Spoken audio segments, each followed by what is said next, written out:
Salam əziz abituriyentlər. Bugün orta sürət və nisbi sürətə aid sualların izahına baxacağıq. Birinci sualımızdan başlayaq. Deməli deyir ki, V1 bərabərdə 6 metr bölü saniyə, V2 bərabərdə 8 metr bölü saniyə olduqda birinci avtomobilin ikinci nəzərən sürətinin modulunu hesablayın deyir. Cisimlər baxırıq ki, əks istiqamətdir. Əks istiqamətdə gedərkən bir cismin digər cismə nəzərən sürəti onların sürətlərinin cəminə bərabər idi. Ona görə də 6 üstə gəlinsin 8 doğru cavabımız edir 14 metr bölünsün saniyə. Doğru cavab D variantı. Keçdik ikinci sualımıza. X oxu üzərində hərəkət edən iki cismin sürətinin proyeksiya zamanından asılı qrafiklər verilmişdir. Müşahidə başlanğıcından 2 saniyə sonra birinci cismin ikinci cismə nəzərən sürətinin proyeksiyasını hesablayın. Sürət zaman qrafiklərində qrafiklərin kəsişdiyi nöqtə onu bildirir ki, hər iki cismin sürəti eynidir. Yəni, birinci cismin də sürəti ikinci saniyə sonunda sürəti 10 metr bölü saniyədir. İkinci cismin də sürəti 10 metr bölü saniyədir. Metr bölü saniyə, metr bölü saniyə. İndi bu cisimlər baxırıq ki, ikisi də x ox istiqamətində gedib. Yəni, cisimlərin istiqamətləri eynidir. Cisimlərin istiqamətləri eyni olduqda nisbi sürətimiz V1-2 bərabər olur V1-V2-yə. O da 10-10 eləyəcək 0 metr bölünsün saniyə. Doğru cavabımız D variantıdır. 13-cü sual. Çay axını istiqamətdə suya nəzərən sürət qayığın sürəti idi 36 km bölünmüş saat. Mən bunu çevirəcəm metr bölü saniyə, çünki cavabı metr bölü saniyə ilə verib. 36 km bölünmüş saatı 3,6-ya bölsək 10 metr bölünsün saniyə eləyir. Kilometr bölünmüş saatda metr bölü saniyə keçdikdə qarşıdakı ədədi 3,6-ya bölmək kifayətdir. Deyir ki, sürətlə üzən qayıq 600 metr məsafəni 50 saniyəyə qət edir. Çayın axın istiqamətində getdiyinə görə qayığın sürəti V qayıq üstə gəlsin V çaydır. Həmin sürət S bölü T-yə bərabər olmalıdır. Bu da 600 bölünsün 50. Eləyəcək necə? 12. Deməli, 10 üstə gəl V çay bərabərdir 12-yə. Bizdən də çayın sürətini istəyir. O da 2 metr bölünsün saniyədir. Doğru cavabımız D variantıdır. Növbəti sualımız. Deyir ki, X oxu üzrə hərəkət edən cismin sürətinin proyeksiya zamandan asılı qrafik verilmişdir. 4 saniyə müddətində cismin orta sürətini hesablayın. Orta sürət üçün izahımızda demişdik ki, ümumi gedilən yolun ümumi zamana sərf olunan nisbətidir. Ümumi zamanımız 4. Ümumi gedilən yolumuz isə V-nin T-dən asılında fiqurun sahəsidir. Yəni, S ümumi bərabərdir S fiqur yazacam. O da bərabərdir üçbucağın sahəsi 5/4 bölü 2 eləyəcək 10 metr. Onda bizim orta sürətimiz bərabərdir. 10 bölünsün, zamanımız da 4 eləyəcək 2,5 metr bölü saniyə. Doğru cavabımız E variantıdır. Növbəti sualımız. X oxu üzrə düz xətlə hərəkət edən cisimlərin sürətinin proyeksiyası zamanından asılı qrafik verilmişdir. A cismin hansı cisimə nəzərən sürətin modulu ən kiçikdir? Deməli, bir cismin digər cisimə nəzərən sürəti ya onların sürətlərinin fərqidir, ya da onların sürətlərinin cəmidir. Yəni, ən böyük və ən kiçik. Bu minimum qiymətdir. Bu isə maksimum qiymətdir. Perpendikulyar yönələn və ixtiyari bucaq isə orta qiymətlərdir. Yəni, arada alınan qiymətlərdir.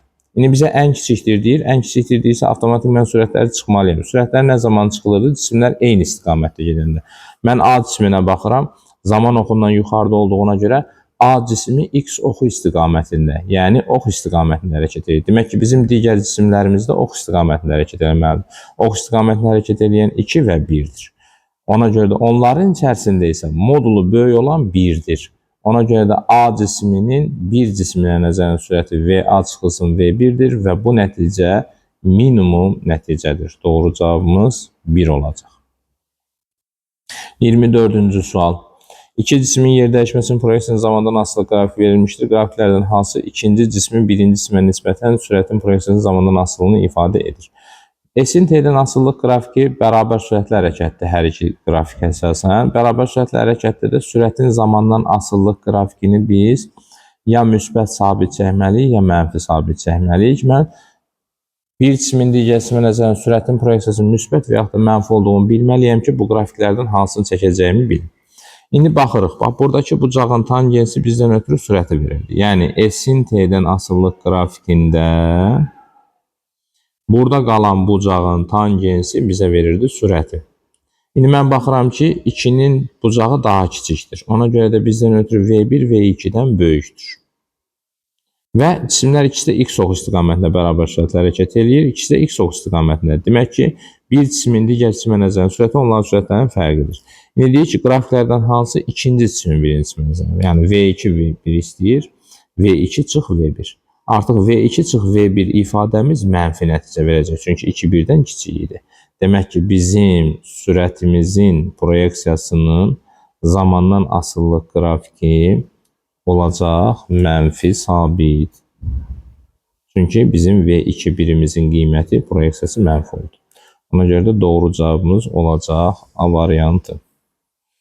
Keçirik növbəti sualımıza. Başlanğıc koordinatları eyni olan və x oxu üzrə hərəkət edən iki cismin sürətin proyeksiyası zamandan asılı qrafik təsvir olunmuşdur. Hansı zaman intervalı cisimlər bir-birinə yaxınlaşır? Baxın, T4 zamanına qədər bu cisimlərin sürətlərində V2 V1-dən kiçikdir.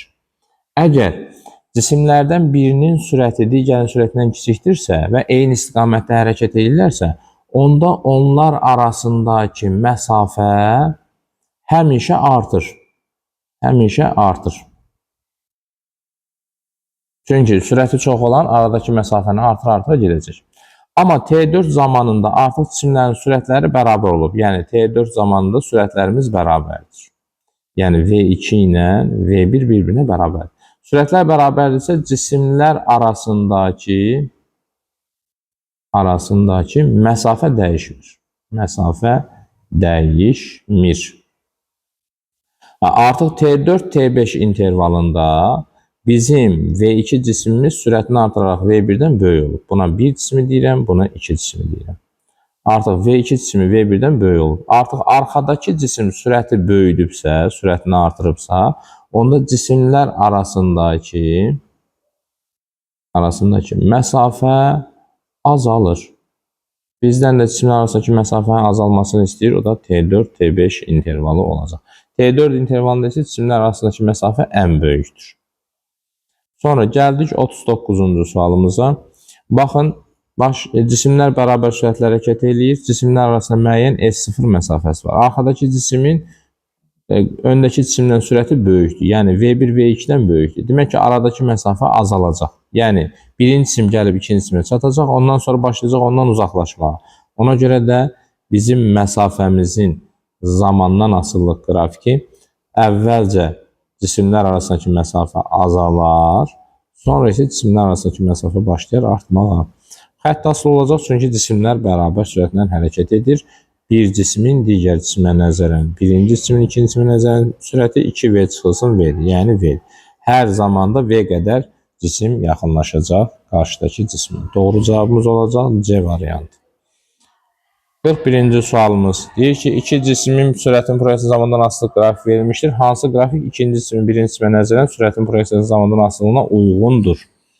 Deməli, mən burada birinci cisimin bərabər sürətlə hərəkət elədiyini görürüm. Onun sürəti 5 metr bölünsün saniyədir. İkinci cisim isə sükunət vəziyyətindən yeyinləşən hərəkət edir AT-dir. İkisi də x ox istiqamətindədir. İndi bizə birinci cisimin ikinci cisimə nəzərən, ikinci cisimin birinci cisimə nəzərən deyir. Hal-hazırda ona görə də V2 1 yazıram, V2 çıx V1. Niyə V2 çıx V1 yazdım? Çünki bunlar ikisi də eyni istiqamətdə gedir. Onda nisbi sürət fərqi olur. Onda cavabımız olacaq AT çıxılsın 5.